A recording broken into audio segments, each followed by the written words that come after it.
Hello and welcome to this episode of Foodocracy for Her. It's a very special one in this series where I speak to women entrepreneurs in the Indian food and beverage business. And we're going to air this episode just before New Year's Eve. And therefore, it's very apt that I'm speaking to Shatbhi Basu today, who's a bit of a legend and really, I mean, normally one would say the father of this thing, mother person, guru of Indian bartending, and so many of her people trained by her, people who've taken inspiration by her, would in a normal course come New Year's Eve would be and Christmas Eve across the country, across the world also would be like the heart and soul of parties, like keeping spirits up. This year's a different one. I think this year's a different year, which has made us really introspect. But even then, like what Shatbhi has been doing, the way she's led her team and taken people through this trying times has been really amazing. She's also written a book, and in case you're wondering, this is going to be a real surprise to everyone who knows Shatbhi through media. I mean, maybe her friends might be a bit different, but because the book is called "The Can't Go Wrong Book of Mocktails." So, one would traditionally expect her to be talking about cocktails, but it's about mocktails. So we're going to talk about all of that. But first of all, I must ask you, Shatbhi, because, I have two kittens. One literally a lockdown baby born, I think towards the end of May in our building. So he's a part of our household and sleeping there. And the other one is Baby Loaf, who we met in November. He's also probably less than 2 years old. And he moved into our house for good in February, and then the lockdown happened. So I think they've really been the life and soul of our house during the lockdown. I'm not sure if many people know this about you, but probably they do, but even not. You wanted to start off as a vet. True that. Yes. In fact, my entire growing up life was only had one focus. I didn't even have a plan B. I only had one focus, and that was to be a vet. And honestly, I did everything in my power to kind of get there.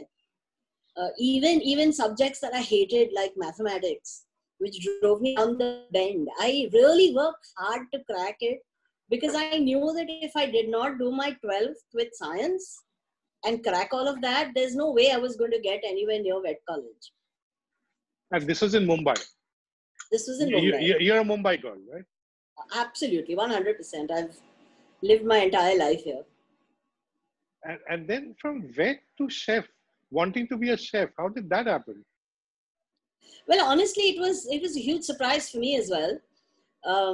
It was a shock, really, not really a surprise. It was an absolute shocker for me, because I did my 12th with science. I applied to vet college. My father tried really hard to say, if you're going to do all this, why can't you apply to just be a doctor? And I said, nope, sorry, I'm not interested.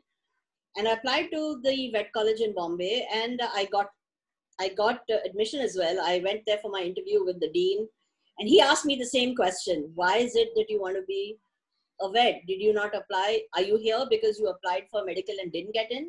And I said, no, I didn't apply at all. I only applied here. This is the only one college I've applied. I've not applied anywhere else. So if you say no to me, I will have no clue what to do with my life. So I got admission, and we were very close to our family physician in those days. In those days, the family physician was part of your family. Yes. And everything that happened in your family, he knew. Yes. And I was very close to him as well, because growing up, I used to be ill very often. I used to have allergies, and I would, I would fall ill, and I spent a lot of time, and which also helped me, because I spent a lot of time in his dispensary. And because I was like part of the family, I would kind of get to sit in the back, and I would go in last. So I would kind of hang in the back. Wow. And chill. And then sometimes he'd get me in, and then I'd sit in the corner of his room while he was talking to everyone. And then finally he would take a look at me, because he knew he would chat with me. And then I would leave with him when he left the dispensary. So he figured that I had got admission, and he called this emergency family meeting, which said, What on earth were you guys thinking of? Allowing her to join a vet college. So I said, what's the problem? This is what I always wanted to do, which is why I used to hang in your dispensary to get some insights. And he said, no, she's going to fall more ill, because in those days we didn't have the kind of anti-allergics that we have today. Everything at that time was a corticosteroid. There were no anti-allergics. So if you had an allergy, they would pump you with steroids.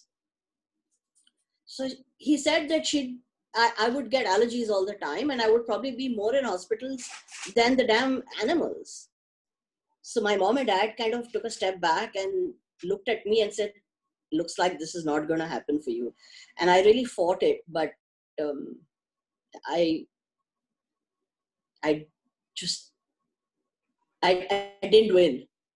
They just kind of said no to me. And my doc said, look, you got to listen to me. I mean, you know that I know you better than anyone else. I've seen you from the time you were born. And I'm telling you, this is not good for you. And so there I was, no plan B, completely zapped, didn't know what to do, because it felt like I would have to go back to college and continue doing BSc, because I had no interest in anything else. And it was my mom and my aunt who kind of, one day sat me down and said, look, why don't you try the catering college? And the reason was that I was the only one in the family who took any interest in the kitchen. So I was the one who used to potter around with them. If there was any guests at home or entertaining at home, I was the guinea pig. I was the one who would help set the table. I was the one who would help mom in the kitchen. I showed some interest in cooking or baking when she did. And both of them had, both my aunt and my mom, both had a connection with catcall. So my mom had done a lot of courses herself when IHM was in the Bhavan's barrack in Andheri. That was before IHM happened. So the Bhavan's college with the swimming pool and all that. Correct. So they used to have the Bhavan's barracks, and the original catcall started there. That was the origin of IHM.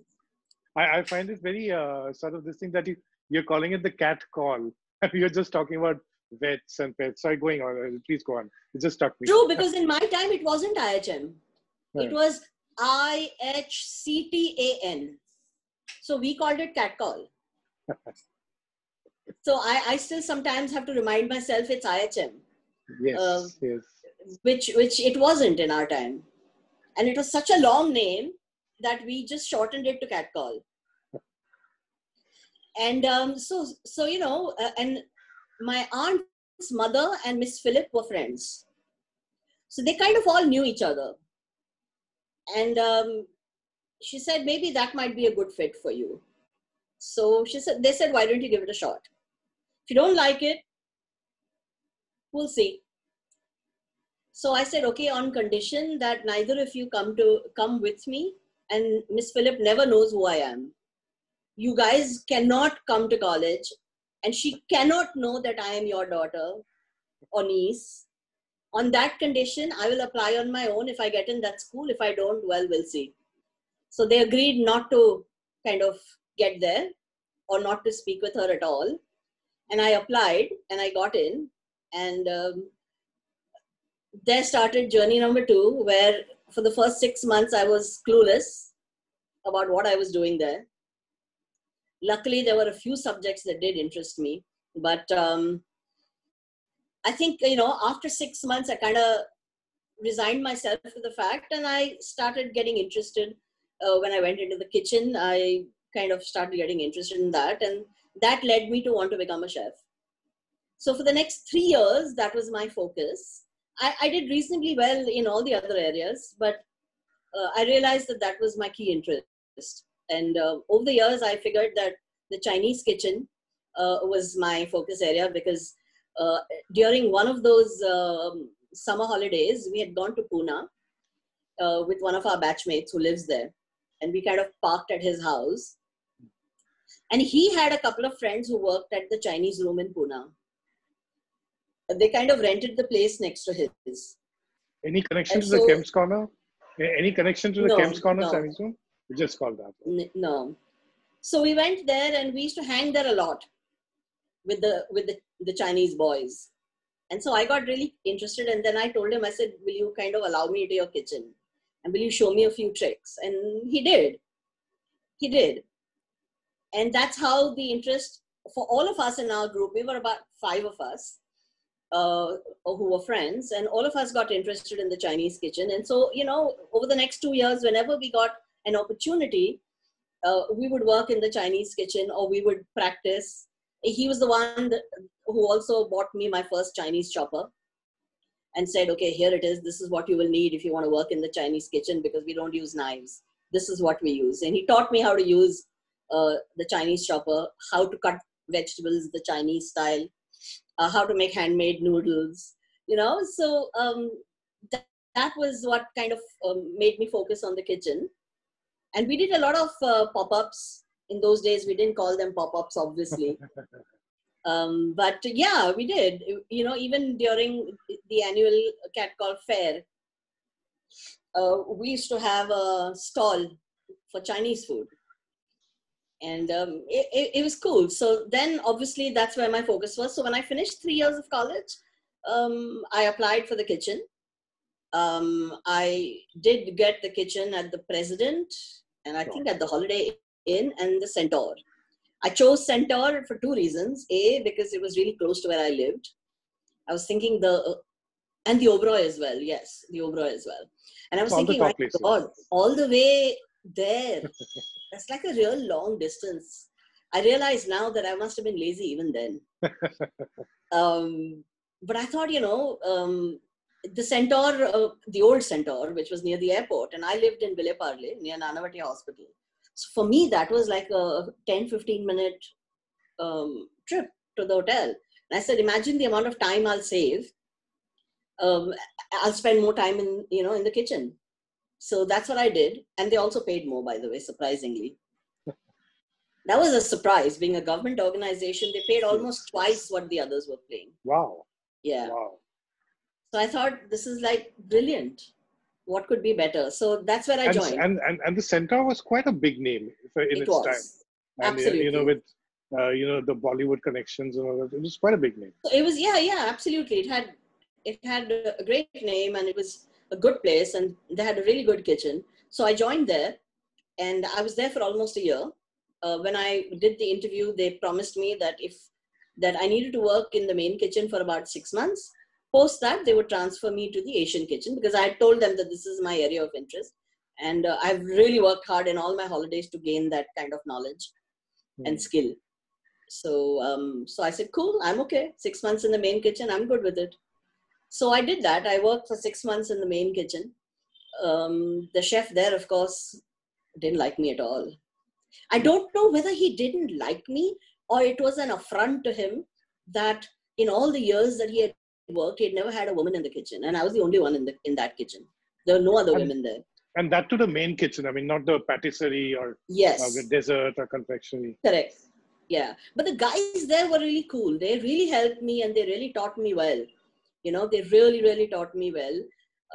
But after about 7-8 months, they were still not transferring me to the Chinese kitchen here. And I tried really hard, and I spoke to the chef there. I spoke to the executive chef as well. And I said, why? Would you not do that? Absolutely. And they said, yeah, it'll happen. But, I'm the kind of impatient one. After about 9 months, I said, listen, by now I would have been brilliant if I had practiced. And I was losing touch.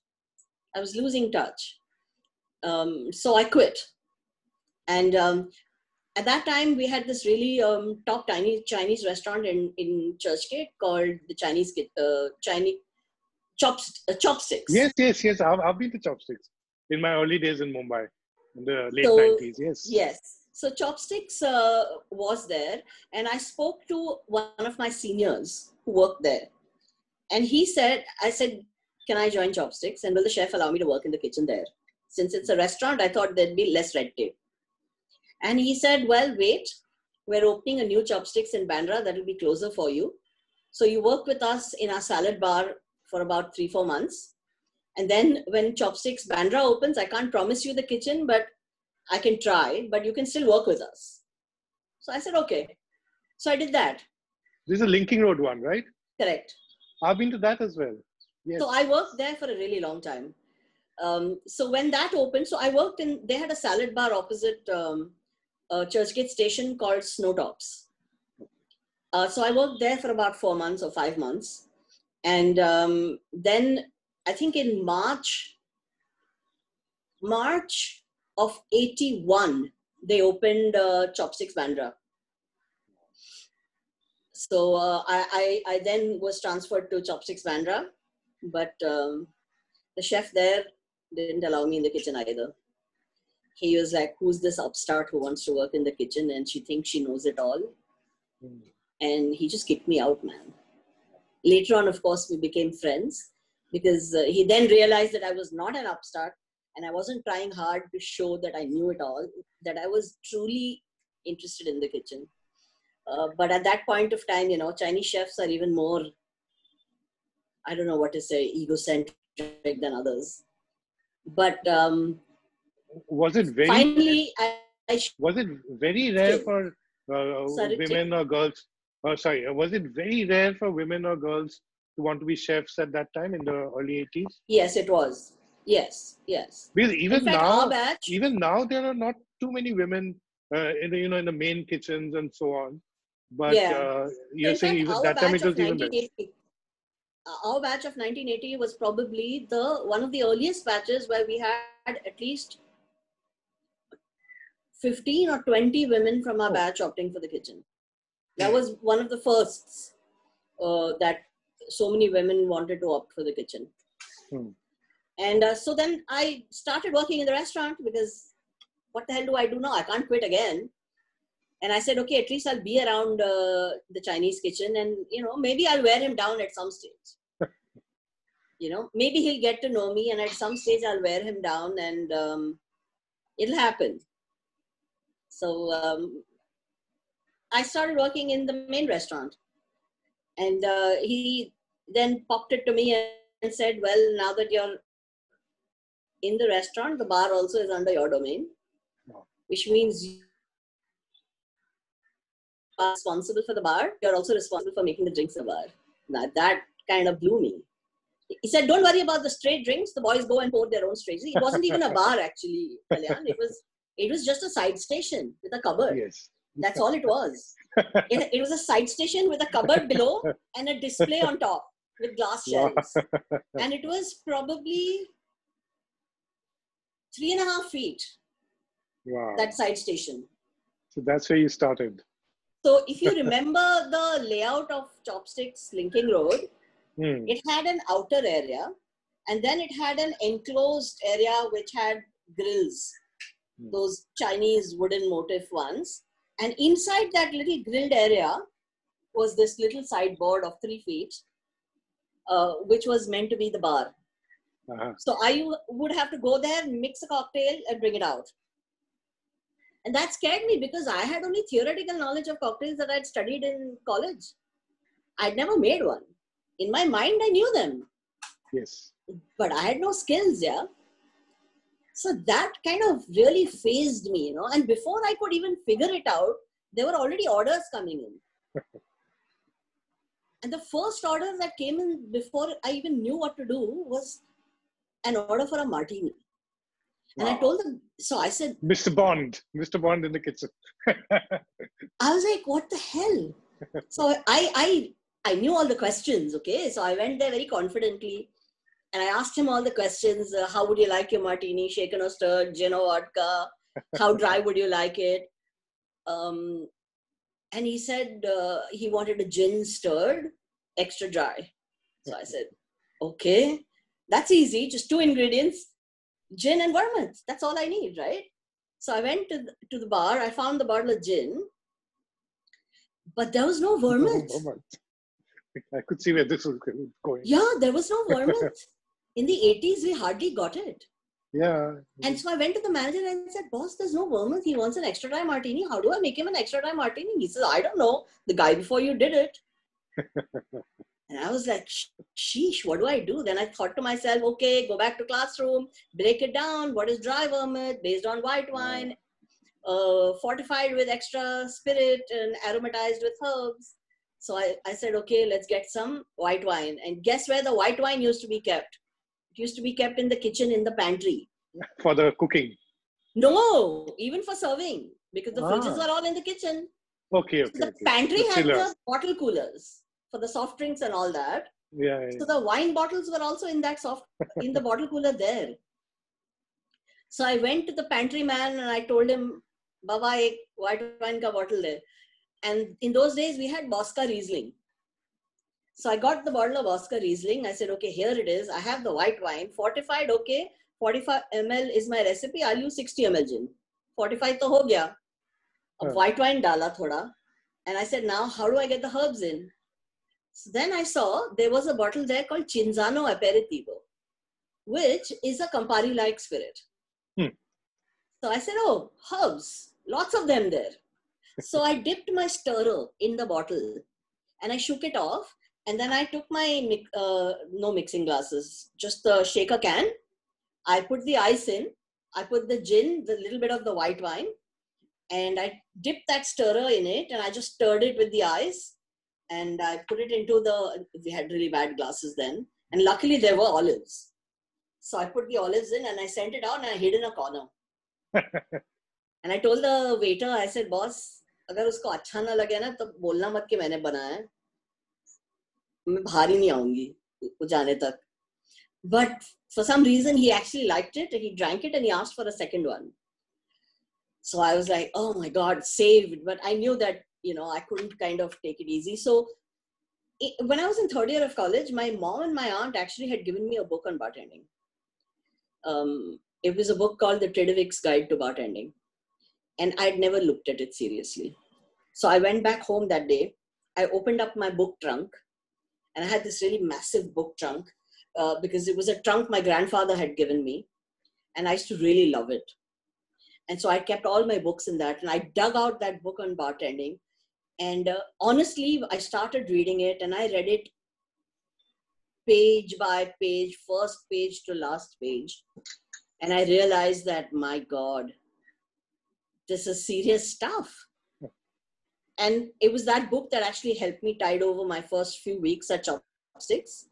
Because then I first looked at the menu that they had, looked up drinks of that category, learned how to make them, understood technique for the first time in my life, and then started adapting to the ingredients that were not available.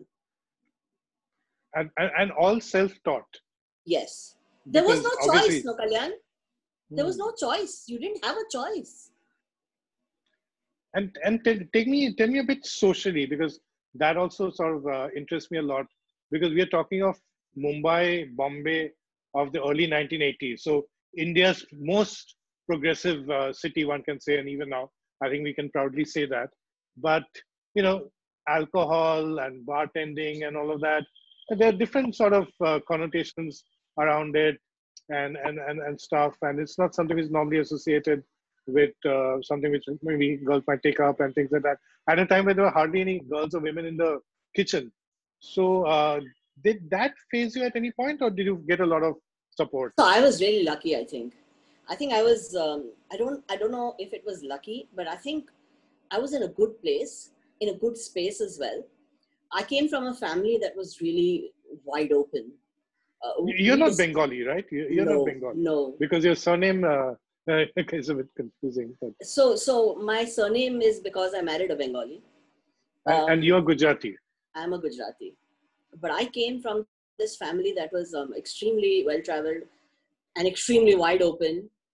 My mom's family came from East Africa. My grandfather had migrated there. So they were all educated there. And then when Kenya got their independence, it was British protected at that time. When Kenya got their independence, they all then moved to England. So my family at that point of time was pretty open about everything. Whatever I learned, I would learn from my family, from my aunts and uncles. So when this whole transition with me was happening, the only people I could reach out to was family. I had my first drink with my father. I understood alcohol with him. So in our house, the tradition was that if you drank, you had to drink at home with your father. There was no hiding behind. And so if you wanted a sip, when the family was together, and we had a lot of great family reunions, we would be allowed to have a sip from whoever's glass, whoever was drinking, whatever. And I remember seeing my father entertaining as well. He would be really particular that when he was making a drink for the ladies, he would be very particular. He would take a plate, he would put grain sugar, he would put bitters on one side. He would rim the glass with bitters and sugar and make a nice gin, lime cordial and soda for them. So, it kind of came back to me later. And that's what happened. I said to myself, wow, why didn't I think of this at all? And that's where my learning began, behind that strange sideboard and chopsticks. And I thought to myself, this is fantastic. I'm still working with great flavors. I'm trying to understand them. I have the opportunity to be creative because there are so many things not available. So I can learn to adapt, learn to find things that will work. Plus, I'm working in air conditioning. And there's music in the background. And the most important thing, I think, was that I was actually able to speak with people, ask them what they wanted, able to give them what they wanted, and I could see immediately whether I had got it right or wrong. Therefore, it gave me the ability to even correct something which was not right, which would never have happened if I was in the kitchen. I was about to ask you, how was that experience? I think it was crazy. I was scary in the beginning, but it got better and better. And as it got better, and as my skills grew a little better, my confidence grew. And I was able to talk to people more about it. I started studying the spirits far better. I began understanding them better. And so it became easier. And honestly, because I had a dual role, see, I was also on the floor. So I was looking after the floor. I graduated then to assistant manager. And I was also looking after the bar at the same time. And so what that did is, it gave the people who came to the restaurant a completely different perspective of the bar and bartending. And they enjoyed it because they could have a conversation with me, and especially the women. The women could have a conversation with me and tell me without being judged. Yes. And I think that's what worked in my favor. That's what worked in my favor. Because wherever we worked in places where people like you and me go. Yes. And therefore, even in those days, women did drink. They did drink. They would have maybe one drink or they would like a cocktail, but they did. And that's what worked in my favor. Women would just want to come and talk to me so that I would get them a drink. And they knew that I'm not judgmental. And also what I'm visualizing in my head is that you would also sort of make the efforts to create something for me. And the parallel which came to my head is, when when someone is a lone vegetarian who comes to a party in a non-vegetarian's house or go out with a group of 8 non-vegetarians, it's simple that, Yes. paneer ka dish laga do. So there was this one time a few years back when my wife's art partner at work, Arshad, had come over, and he's vegetarian. So normally we would always, chalo, kuch paneer or kuch aloo dal do. But, I had just gone to Chiang Mai or something like that. So I came back and made a Thai green curry, which I learned in the class of the tourists over there. And I made it for him. So, and I could see the joy in his face, because the rest of us in our groups, in advertising, there's that everyone non-vegetarian, everyone drinks. He doesn't drink. He doesn't eat non-veg. And he would quietly sit with, a pot of Amrakhand.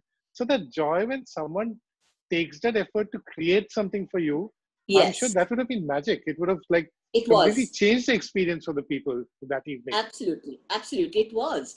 And they realized that I was listening to them. I was asking them questions and then making sure that the drink matched the palate that they had. And that is what worked. They'd come up to me and say, so what are you going to make for me? And I'd look at them and say, what are you in the mood for? what kind of a drink are you feeling like drinking? Something long, something short? Do you want something sweet? Do you want something tangy? Do you want something spicy? Give me a feel. And they tell me that, and then I'd create something that matched the profile. And then when it worked, they'd look at me and say, oh my God, this is good. And then that would give me more confidence and say, so that is when I started understanding the psychology behind it. That is when I understood how to kind of listen, how to observe people, how important it was to see the facial expressions. That whole psychology of the bar is what I understood in those first 10 years, where I was still on my own learning curve. That every time I worked in a bar, in the restaurant, behind the bar, and almost all the time I was doing the dual role. I was either a manager of the restaurant, but I also worked behind the bar because that is something I could not let go of.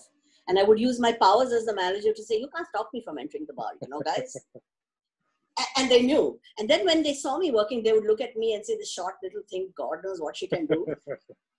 She'll probably just get in our way. She's showing off. And then when I'd start working and they'd see how I worked and the speed at which I worked, they realized that if they made friends with me, it would work to their advantage. Because then they would come up and say that, they wanted a day off and would you handle the bar? Yes. So that worked in my favor. Yeah, and there's something which struck me, which I also want to sort of share as an observation, because, you just spoke about this entire experience of interacting with the customer, trying to understand what they want, creating something for them, and then the joy. So now, which made me reflect on the many times when one goes to restaurants or, bars or hotels or whatever, is that often there is someone at the other side of the table who could be the manager, could be the bartender, the chef or whatever, and sometimes they come and ask questions, and sometimes we as customers tend to like, okay, just whatever, because we want to focus on our evening or on our friends, and we don't really give that much time. But what you said made me realize that we need to understand that the person at the other end is a human being, has his or her aspirations. This is their job. I mean, just as we have our jobs, which we're very particular about, stressed about, this, that, whatever. For them, this is life and death. And if we sort of show that understanding, what we'll get at the other end is going to be absolutely fantastic. And I think that's what I realized, because there must be so many Shatbhis, whether girls, boys, bars, desserts, whatever. But listen to them, and I think that's one thing which I'm going to take back from this chat. But it also has to be a two-way thing, Kalyan. It's not about you listening to them only. It's also equally important that they listen to you. I have this conversation with bartenders all the time, and I tell them that, they forget to listen. And they forget sometimes to ask the right question. That you need to listen to your customer. You can't force a drink upon them. And you can't, if somebody doesn't like a drink that you think is brilliant, if they don't like it, it doesn't mean that they don't know any better, so let them be. It means that you don't know any better because you are not able to understand their palate. And so there's a line, it works two ways. It can't work in one direction. We as bartenders also need to understand what you're looking for. We can't be, and I find this happens a lot, that we get excited with the drinks that we have created. We forget that your palate might be totally different from what I've done. And because I think, oh, this is what's big in the world today, this is what the whole world and all the bartenders in the world are doing, my customer needs to drink this. But he might not like it, and that's what we forget. So I think both are equally important. I might be great at a drink, but I have learned over the years that I became really good at making drinks only because I listened. Because a drink is no good if you, as a person drinking it, don't like it. I think this is also a very important point, because as creative people across fields, we often tend to get too attached to our creations. And a very example came to my mind, and since we were talking of Asian kitchen, Chinese kitchen, from Ling's Pavilion. So Nini Ling, I'm sure you must be going there often. So Nini Ling, who's a brother of Baba Ling, he often says that when Rashmi Singh goes there, then she likes to have the steamed fish, which we also like, the soya steamed fish or whatever. And then she writes about it. And then they get worried because, when Rashmita Singh says this is very good, then people go there and they want to say, oh, let's have this, the soya steamed fish. But the fact is, like you rightly said, it is not for everyone's palate. And the Absolutely. thing is that if that person wants to have a Szechuan chili fish, and if you're adamant, nahi, tum yahi khao, but it's his or her evening, his or her money, it's his or her tummy. Absolutely. Yeah, it's Absolutely. such a lovely balance. I think again, I need to keep this Absolutely. in mind as a writer. No, it is. It's extremely important. I keep telling them, like, the other day there was some conversations happening around a bar group, and how people were, they were looking down upon certain drinks. Um, and I was trying to explain to them that these drinks came into being because of people and because of palettes, because of trends. And you made these for a while, and now because you want to follow trends as opposed to being your own person or being a really good bartender, you want to be like other people. You want to ape the West all the time. You want to ape what other people are doing, and therefore you think that is the right thing. And you tend to forget that the customer is the right thing. You are not, trends are not. So when someone comes to your bar and says, give me a mojito or give me a Long Island iced tea, you look down upon him. Or if someone says, give me a dirty martini, you look at him and say, kaisa aadmi hai ye? So I think, somewhere we need to understand that everything came for a reason. Every drink or every food item came for a reason. And it came there because of what people wanted. So you don't write off everything just because today we're in the age of going back to the 1920s, want to do only classics. And, if you don't do only classics, then, oh, you're not a great bartender. But It's how it's many it's people a do you know are able to drink an old-fashioned or a Manhattan? it's a slippery slope, isn't it? Being Yeah, condescending or judgmental in absolutely. any profession. I think it's a slippery. In fact, there's one thing that struck me, that the word nowadays which people use, and which is fair enough, is mixologist. But you very proudly say bartender. It's almost like, you're calling yourself a khansama or a bawarchi in a world where today is about chefs. And which again, like with full respect, is this conscious? I mean, like, like even when I was So, seeing the book, I thought I would say, okay, like mixology specialist. They said, but no, like she's the, teacher of bartenders. She's a, is this a so, conscious, is this who you are? so, I say this quite often, that it took me many years to be able to even have the courage to say I am a mixologist. And I find that people who have not even worked for 6 months or a year call themselves mixologists because they think that it is a synonym of the word bartender. So my take is simple. I would rather work with a great bartender than work with a mediocre mixologist. Because to become a mixologist, you need to be first a great bartender.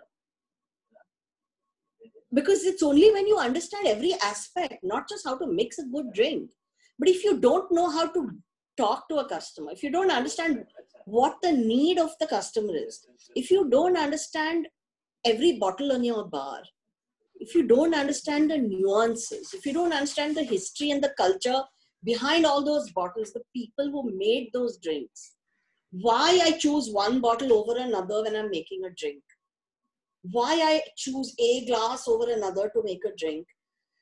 So it's sometimes, if you don't have all of that, plus the fact that you need to understand the psychology of people who come to the bar.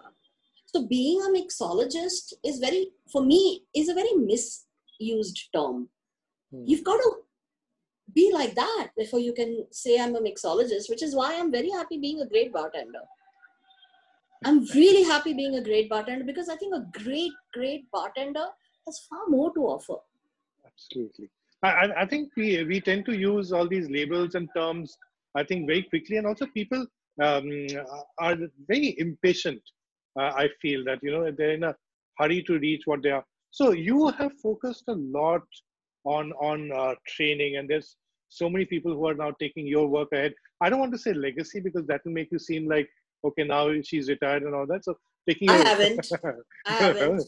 yes. So what interests you about training? Because you might have wanted to just develop your own skill and business. So what is it about training that excites you? Because I know how attached you are to your students, your proteges, your wards. Yeah. Please tell us a bit about that. I think, training is about giving people an opportunity to get better, equipping them with something that will allow them to grow and to become something themselves. And most importantly, we came from a group of people where people had very few opportunities, who had really mediocre teachers who told them they were good for nothing, that they would never achieve anything in their lives because they were not good academically, and that they would know nothing, therefore they would do nothing with their lives. And I used to get a lot of people like that, who would do their 12th and who would be aimless, who would not know what to do. And it was a challenge for me to get them to understand that they had the capacity to learn, that even though they may have not been great academically, if they created an interest somewhere, they would be able to make something of themselves and provide for themselves and for their families. Because a lot of them came from backgrounds where they needed to provide for their families. And I thought, for me, that was something that was huge. It was a huge responsibility, but at the same time, for me, I thought that was an opportunity to make something of these kids and to give them a sense of self. That was the key, because they would all say, oh no, we don't have good memory, we can't remember anything, it's very difficult, we always flunk in exams, we do very badly. And I would tell them that if you don't do your 12th, you can't study with me. And they'd say, why? And I'd say, no, you have to have a base. It doesn't matter what you do, and you will hate me today, but you will remember me later and say thank you for forcing us to make sure we did our 12th. Because that's the cornerstone. 10 years later, when you realize that, oh shit, what an idiot I was, if you've done your 12th, you can still study again. But if you haven't, for you at that time to go back to studying 12th, it'll be difficult. So those were the things. And whenever they said, oh, we can't remember, I would take them through an actual lesson. I would take them through an exercise. And I'd say, what is your favorite sport?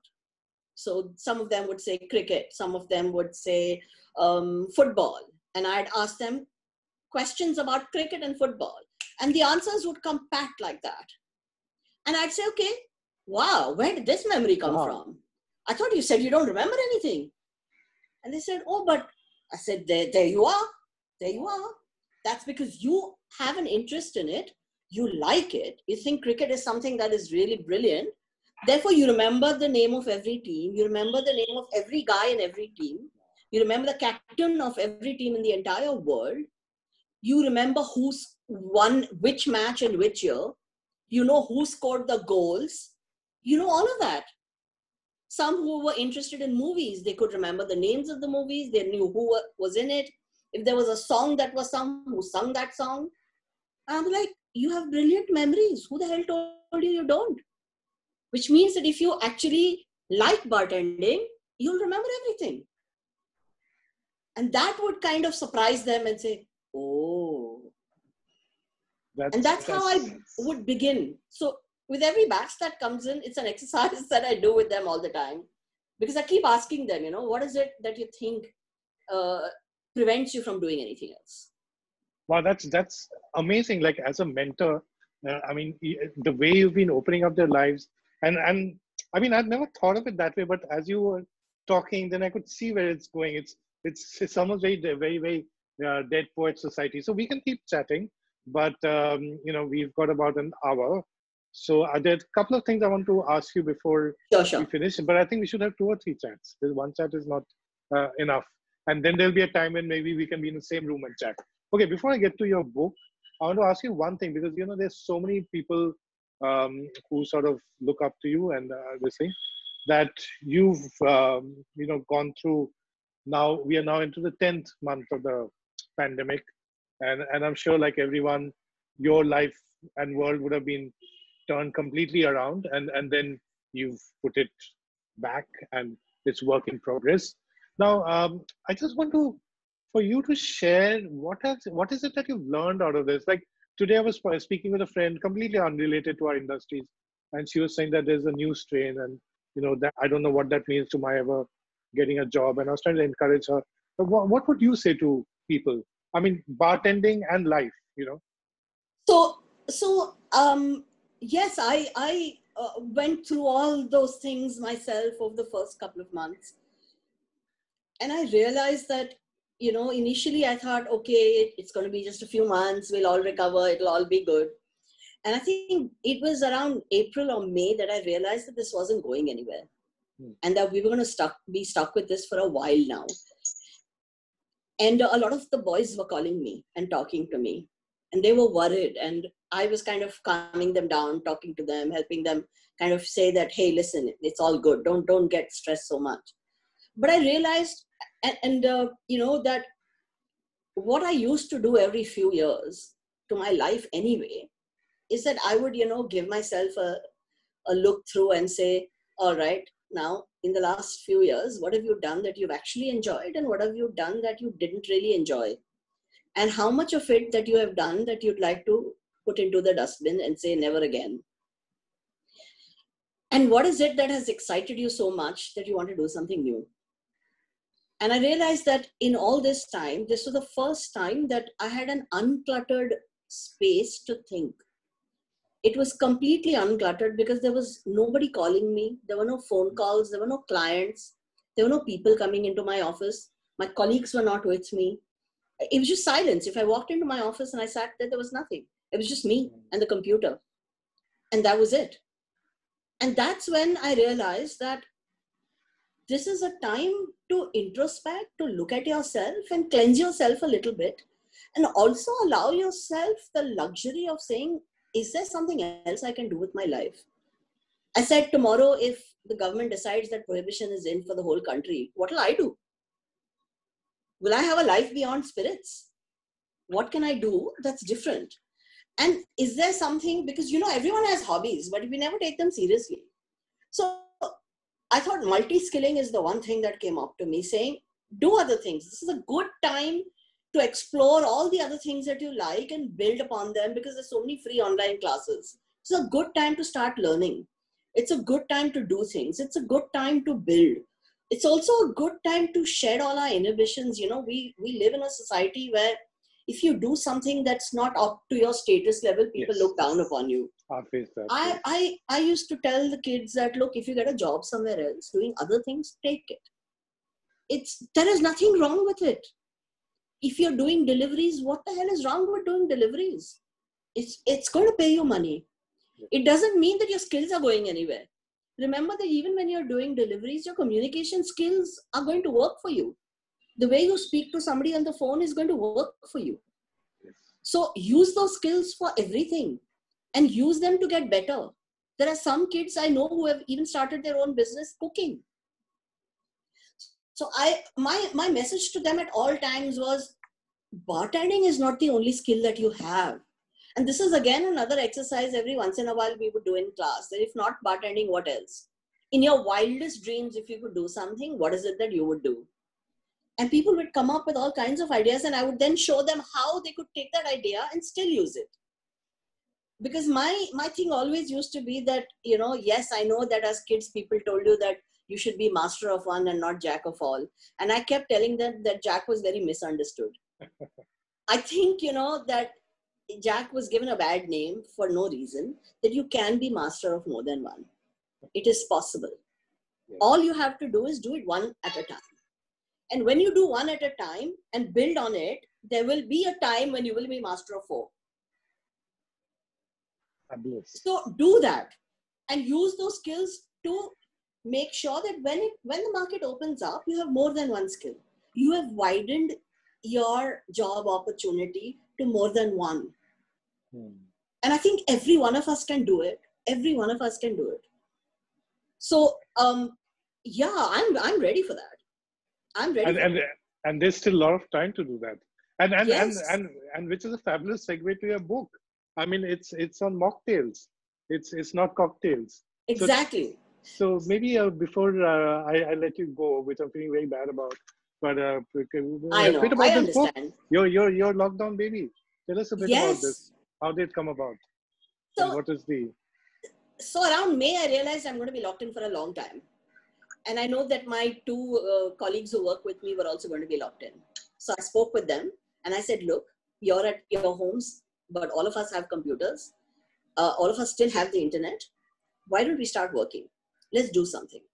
We had been planning it for a long time, but obviously work always got in the way and you never had time. And I said, look, we've been planning this for a really long time. Why don't we just start working on it now? It'll give you something to do. It'll take your mind off it, because they were going crazy, especially one of them. She was saying, I've become like the house help now. All I do from the morning to night is ask people what they want to eat or what they want to do. And it's frustrating. So I said, no, now you tell them that I'm sorry. I have to work. I have to justify why I'm being paid a salary. So I need to work. I need to put in hours. So we started, talking. We started working on it. And I thought, so both the books were on the anvil. But I thought to myself that, nobody has really explored alcohol-free drinks in a wider sense. People talk about them. People do mocktails, 10, 15, 20 of them.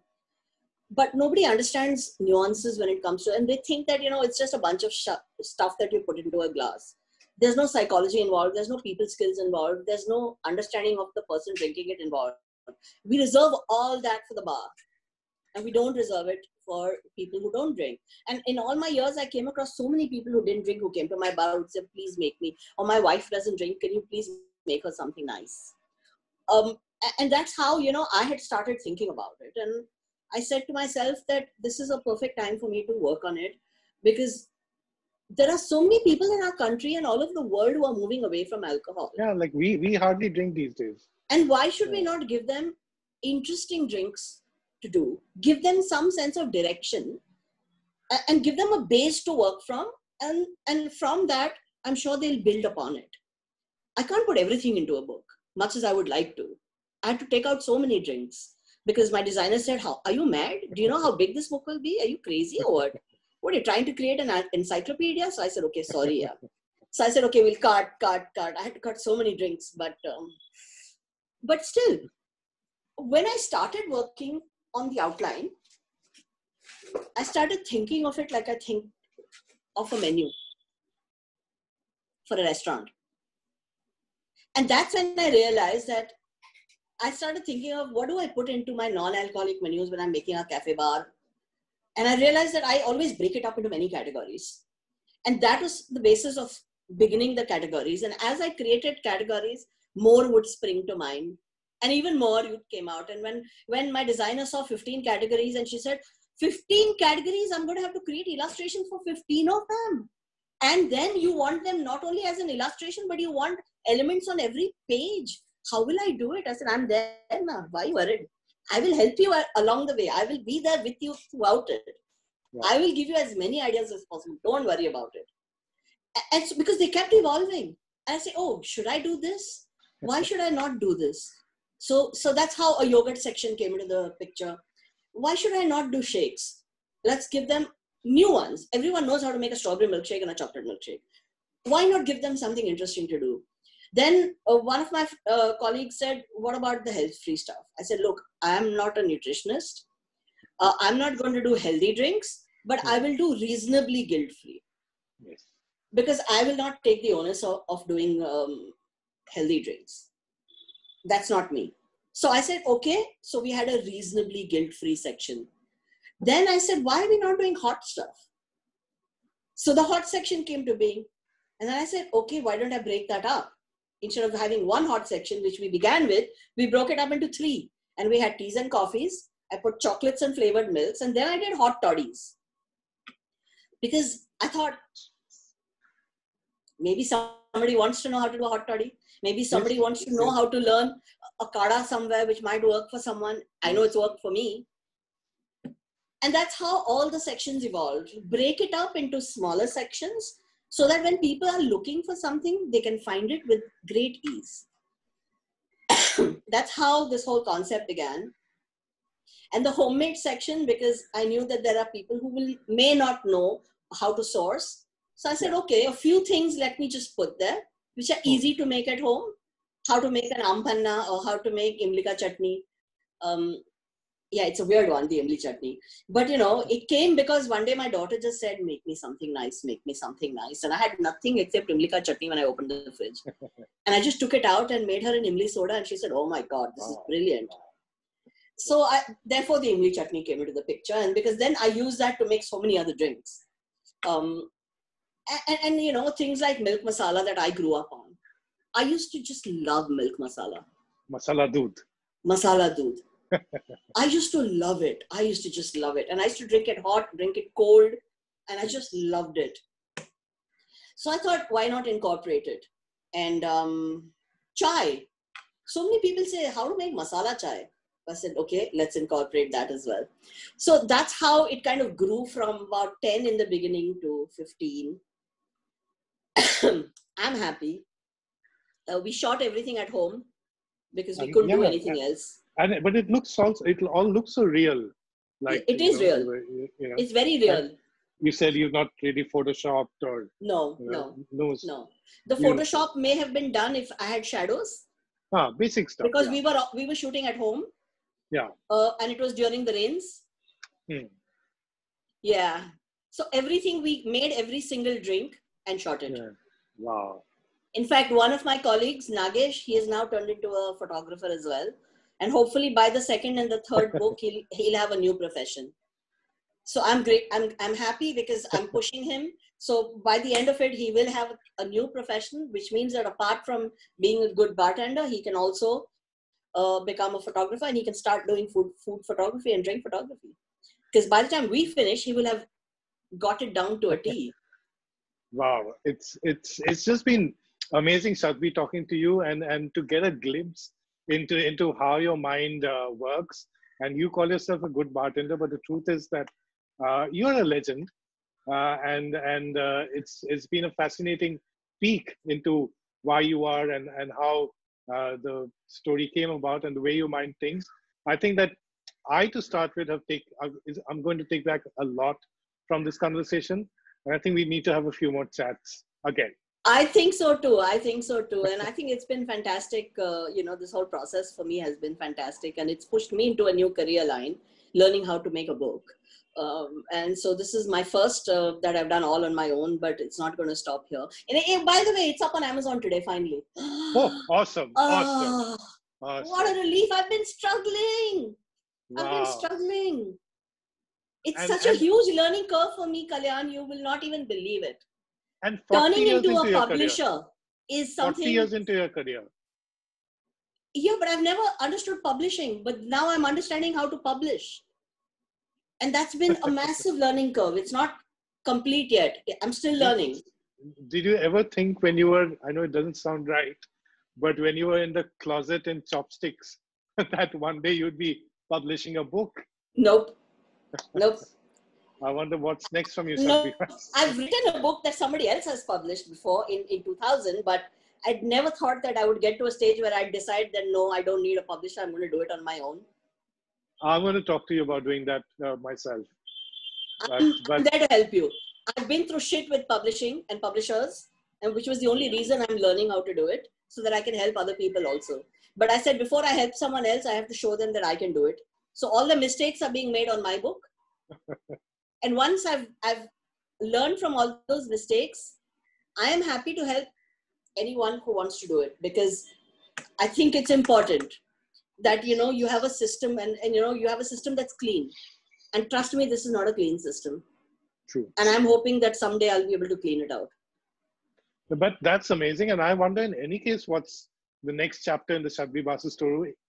And I know it's going to be fascinating, and we're going to talk about that too. But thank you so much.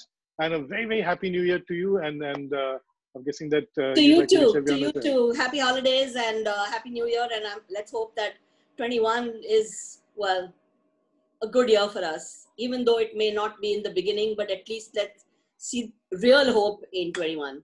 Thank you so much for inviting me to speak with you. Thank you. Absolute pleasure. Thank you so much.